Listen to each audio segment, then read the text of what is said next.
ನಮ್ಮ ಕನ್ನಡದ cinema KGF ಬರೋದಕ್ಕೂ ಮುಂಚೆ ಒಂಥರ ಇತ್ತು, KGF ಬಂದಾದ್ಮೇಲೆ ಒಂಥರ ಆಗಿದೆ. ಅತಿ ಹೆಚ್ಚು ಹಣ ಗಳಿಸ್ತಂತ ನಮ್ಮ ಕನ್ನಡದ ಸಿನಿಮಾಗಳ ಬಗ್ಗೆ ಮಾತಾಡ್ತಾ ಹೋಗೋಣ ಬನ್ನಿ. ನಾನು ಇದ್ದಂಗೆ ಸ್ಟ್ರೈಟ್ ಆಗಿ ಯಾವುದೋ ಫಿಲ್ಟರ್ ಇಲ್ದಂಗೆ ಮಾತಾಡ್ತೀನಿ. ಅದಕ್ಕೂ ಮುಂಚೆ ಎಲ್ಲರಿಗೂ welcome back to my channel. ಇನ್ನೇನು ತಡ ಸ್ಟಾರ್ಟ್ ಮಾಡೋಣ. 10ನೇದಾಗಿ ನೋಡ್ತಾ ಬಂದರೆ ಚಾರ್ಲಿ 777. ಈ ಒಂದು ಸಿನಿಮಾನ ಕಿರಣ್ ರಾಜ್ ಅವರು ಡೈರೆಕ್ಷನ್ ಮಾಡಿದ್ರೆ ನಮ್ಮ ರಕ್ಷಿತ್ ಶೆಟ್ಟಿ ಅವರು ಹೀರೋ ಆಗಿ ಈ ಒಂದು ಸಿನಿಮಾದಲ್ಲಿ ಕಾಣಿಸ್ಕೊಂಡ್ರು. ಮಲ್ಟಿಪ್ಲೆಕ್ಸ್ ಆಡಿಯನ್ಸ್ಗಂತೂ ಸಖತ್ ಇಷ್ಟ ಆಯಿತು. ಹಂಗಾಗಿ ಈ ಒಂದು ಸಿನಿಮಾ 110ರಿಂದ 115 ಕೋಟಿ ಹಣನ ಗಳಿಕೆ ಮಾಡ್ತು. ಹಂಗಾಗಿ ಈ ಒಂದು ಸಿನಿಮಾ 10ನೇ ಸ್ಥಾನದಲ್ಲಿದೆ. ಇನ್ನು 9ನೇದಾಗಿ ನೋಡ್ತಾ ಬಂದರೆ ಸೂ ಫ್ರಮ್ ಸೂ, JP ತುಮ್ಮಿನಾಡೆ ಅವರು ಡೈರೆಕ್ಷನ್ನ ಮಾಡಿ ರಾಜ್ಬಿ ಶೆಟ್ಟಿ ಅವರು ಈ ಒಂದು ಸಿನಿಮಾದಲ್ಲಿ ವಿಶೇಷವಾದ ಪಾತ್ರದಲ್ಲಿ ಕೂಡ ಕಾಣಿಸ್ಕೊಂಡ್ರು. ಮತ್ತು JP ತುಮ್ಮಿನಾಡೆ ಅವರ ಹೀರೋ ಆಗಿ ಕಾಣಿಸ್ಕೊಂಡಂಥ ಈ ಒಂದು ಸಿನಿಮಾ ಕಡಿಮೆ ಬಜೆಟಲ್ಲಿ ರೆಡಿಯಾಗಿ ಬಂದು ಆಡಿಯನ್ಸ್ ಹತ್ರ ಒಳ್ಳೆ ರೆಸ್ಪಾನ್ಸ್ನ ತಗೊಂಡು 125 ಕೋಟಿ ಹಣನ ಗಳಿಸ್ತು.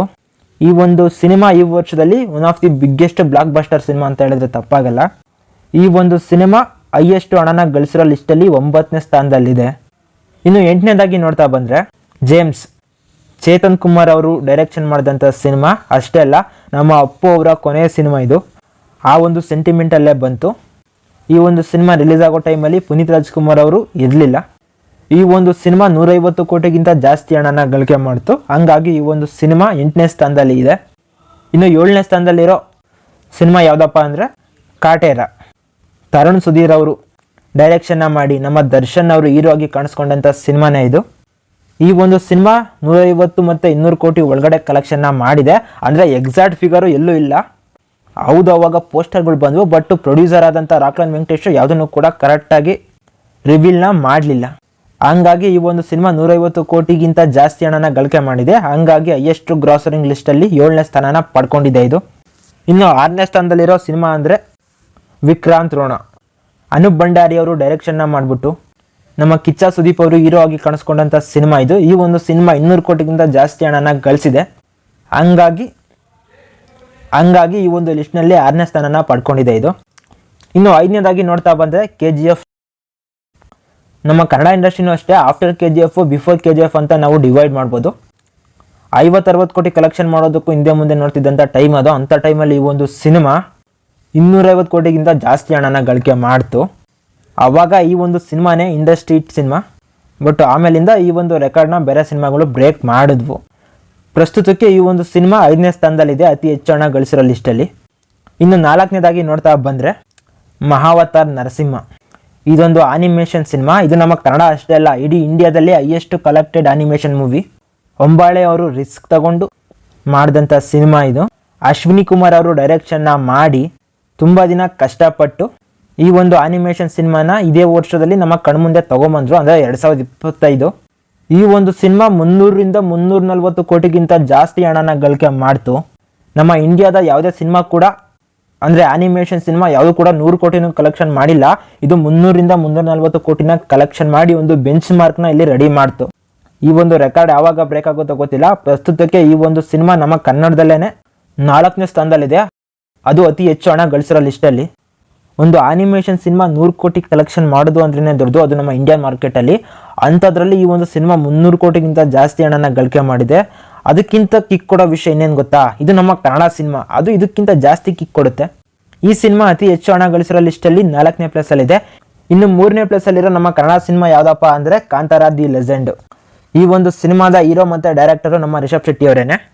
ಕನ್ನಡ ಭಾಷೆಯಲ್ಲೇ ಮೊದಲು ಬಂದಂಥ ಈ ಒಂದು ಸಿನಿಮಾ ಬೇರೆ ಭಾಷೆಯವರ ಬೇಡಿಕೆ ಮೇರೆಗೆ ಅಲ್ಲೂ ಕೂಡ ಡಬ್ ಆಗಿ ರಿಲೀಸ್ ಆಯಿತು. ಈ ಒಂದು ಸಿನಿಮಾನ ನೋಡೋದಕ್ಕೆ ಜನ ಮಾತ್ರ ತುಂಬ ಮುಗಿಬಿದ್ದು ಹೋಗ್ತಿದ್ರು ಥಿಯೇಟರ್ಸ್ಗೆ. ನಾನು ಹೋಗಿದ್ದೆ ಬ್ಲಾಕಲ್ಲಿ ಟಿಕೆಟ್ ತಗೊಂಡು. ಈ ಒಂದು ಸಿನಿಮಾ 400ರಿಂದ 450 ಕೋಟಿ ಹಣನ ಗಳಿಸ್ತು. ನಮ್ಮ ಕರ್ನಾಟಕದಲ್ಲೇ KGF ಚಾಪ್ಟರ್ 2 ಏನು 170 ಕೋಟಿ ಹಣನ ಗಳಿಸಿತ್ತು, ಬರೀ ನಮ್ಮ ಕನ್ನಡ ಲ್ಯಾಂಗ್ವೇಜಲ್ಲಿ ಮಾತ್ರ ಹೇಳ್ತಾ ಇರೋದು. ಆ ಒಂದು ರೆಕಾರ್ಡ್ನ ಬ್ರೇಕ್ ಮಾಡಿ 180ರಿಂದ 190 ಕೋಟಿ ಹಣನ ಗಳಿಕೆ ಮಾಡ್ತು. ಅದು ನಮ್ಮ ಕನ್ನಡ ಭಾಷೆಯಲ್ಲಿ ಮಾತ್ರ. ಹಂಗಾಗಿ ನಮ್ಮ ಕನ್ನಡ ಭಾಷೆಯಲ್ಲಿ ಈ ಒಂದು ಸಿನಿಮಾ ಇಂಡಸ್ಟ್ರಿ ಹಿಟ್ ಆಯಿತು. ಇನ್ನು 2ನೇದಾಗಿ ನೋಡ್ತಾ ಬಂದರೆ ಕಾಂತಾರ ಚಾಪ್ಟರ್ 1. ಈ ಒಂದು ಸಿನಿಮಾ ಈ ವರ್ಷ ಬಂತು. ರೀಸೆಂಟಾಗಿ 50 ದಿನನೂ ಕೂಡ ಕಂಪ್ಲೀಟ್ ಮಾಡ್ಕೊಳ್ತು. OTTನಲ್ಲೂ ಆಲ್ರೆಡಿ ಬಂದಿದೆ. ಬಟ್ ಇದರ ಒಂದು ರೆಸ್ಪಾನ್ಸು, ಇದರ ಒಂದು ಥಿಯೇಟ್ರಿಕಲ್ ರನ್ನು ಇನ್ನೂ ಕೂಡ ಸಕ್ಸಸ್ಫುಲ್ಲಾಗಿ ರನ್ ಆಗ್ತಾ ಇದೆ.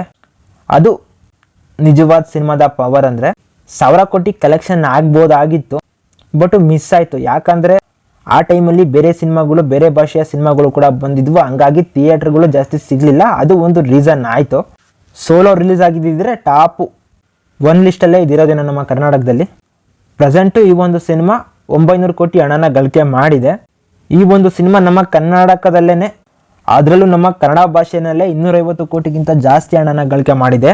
ಕಾಂತಾರ ದಿ ಲೆಜೆಂಡ್ ಅಂದರೆ ಫಸ್ಟ್ ಪಾರ್ಟ್ ಏನಿತ್ತು ಅಂದರೆ ಅದು ಸೆಕೆಂಡ್ ಪಾರ್ಟೇನೆ.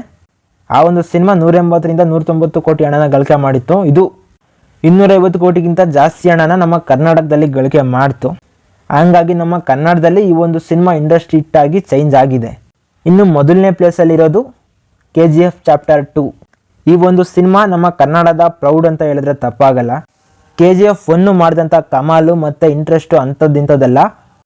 ಅದೇ ಒಂದು ಹೈಪಲ್ಲಿ 2022ರಲ್ಲಿ ರಿಲೀಸ್ ಆದಂಥ ಈ ಒಂದು ಸಿನಿಮಾ ಕಲೆಕ್ಷನ್ ಮಾಡಿದ್ದು 1250 ಕೋಟಿಗಿಂತ ಜಾಸ್ತಿ. ನಮ್ಮ ಕನ್ನಡದ ಪ್ರೌಡ್ ಅಂತ ಹೇಳಿದ್ರೆ ತಪ್ಪಾಗಲ್ಲ. 1000 ಕೋಟಿ ಗಳಿಕೆ ಮಾಡಿದಂಥ ಏಕೈಕ ಸಿನಿಮಾ ಇದು. ಮುಂದೆ ಯಾವ ಸಿನಿಮಾ ಬರ್ತದೆ ಅಂತ ನೀವೇ ಕಮೆಂಟ್ ಮಾಡಿ. ಈ ಒಂದು ಸಿನಿಮಾ ಆವತ್ತಿನ ಟೈಮಲ್ಲಿ ಇನ್ನೂ ಕಾಂತಾರ ಯಾವುದು ರಿಲೀಸ್ ಆಗಿರಲಿಲ್ಲ. 170 ಕೋಟಿ ಹಣನ ನಮ್ಮ ಕನ್ನಡ ಭಾಷೆನಲ್ಲೇ ಗಳಿಕೆ ಮಾಡ್ತು. ಹಂಗಾಗಿ ನಮ್ಮ ಕನ್ನಡದಲ್ಲೂ ಇಂಡಸ್ಟ್ರಿ ಹಿಟ್ ಆಯಿತು. ಹಿಂದಿನಲ್ಲಿ 500 ಕೋಟಿ ಗಳಿಕೆ ಮಾಡ್ತು, ಅಲ್ಲೂ ಕೂಡ ಇಂಡಸ್ಟ್ರಿ ಹಿಟ್ ಆಯಿತು. ಅಷ್ಟೇ ಅಲ್ಲ, ನಮ್ಮ ಕರ್ನಾಟಕದ ಸಿನಿಮಾಗಳಲ್ಲಿ ಅತಿ ಹೆಚ್ಚು ಹಣ ಗಳಿಸಿದಂಥ ಲಿಸ್ಟಲ್ಲಿ ಟಾಪ್ 1ನಲ್ಲಿ ಇದಿದೆ. ಈ ಒಂದು ರೆಕಾರ್ಡ್ ಯಾವಾಗ ಬ್ರೇಕ್ ಆಗುತ್ತೋ ಗೊತ್ತಿಲ್ಲ. ಮೇ ಬಿ ಟಾಕ್ಸಿಕ್ ಸಿನಿಮಾ ಈ ಒಂದು ರೆಕಾರ್ಡ್ನ ಬ್ರೇಕ್ ಮಾಡೋ ಚಾನ್ಸಸ್ ಇದ್ದಾವೆ. ನೋಡಬೇಕು ಅದು ಕೂಡ ಸಕ್ಸಸ್ಫುಲ್ಲಾಗಿ ಬ್ರೇಕ್ ಮಾಡುತ್ತೋ ಇಲ್ವೋ ಅಂತ. ಒಟ್ಟಿನಲ್ಲಿ ಈ ಒಂದು ಸಿನಿಮಾ 1250 ಕೋಟಿಗಿಂತ ಜಾಸ್ತಿ ಹಣನ ಗಳಿಕೆ ಮಾಡ್ತು. ಹಂಗಾಗಿ ಈ ಒಂದು cinema all time highest grossing Kannada ಸಿನಿಮಾಗಳ ಲಿಸ್ಟಲ್ಲಿ ಟಾಪಲ್ಲಿರುತ್ತೆ. ಈ ಒಂದು ವಿಡಿಯೋ ಮಾಡೋದಕ್ಕೆ ತುಂಬ ಟೈಮ್ ತೊಗೊಂಡಿದ್ದೀನಿ, ತುಂಬ ರಿಸರ್ಚ್ ಇದೆ. ಸೊ ವಿಡಿಯೋ ಇಲ್ಲಿವರೆಗೂ ನೋಡಿರೋರಿಗೆ ವಿಡಿಯೋ ಸ್ವಲ್ಪನಾದರೂ ಇಷ್ಟ ಆಗಿರುತ್ತಲ್ಲ, ಒಂದು ಲೈಕ್ ಹಾಕ್ಕೊಳ್ಳಿ. ಸಬ್ಸ್ಕ್ರೈಬ್ ಮಾಡ್ಕೊಬೇಕು ಅನಿಸಿದ್ರೆ ಸಬ್ಸ್ಕ್ರೈಬ್ ಮಾಡ್ಕೊಳ್ಳಿ. ಅಟ್ಲೀಸ್ಟ್ ಒಂದು 15-20 ಲೈಕ್ ಆದರೆ ಎಕ್ಸ್ಪೆಕ್ಟ್ ಮಾಡ್ತೀನಿ ಈ ಒಂದು ವಿಡಿಯೋಗೆ.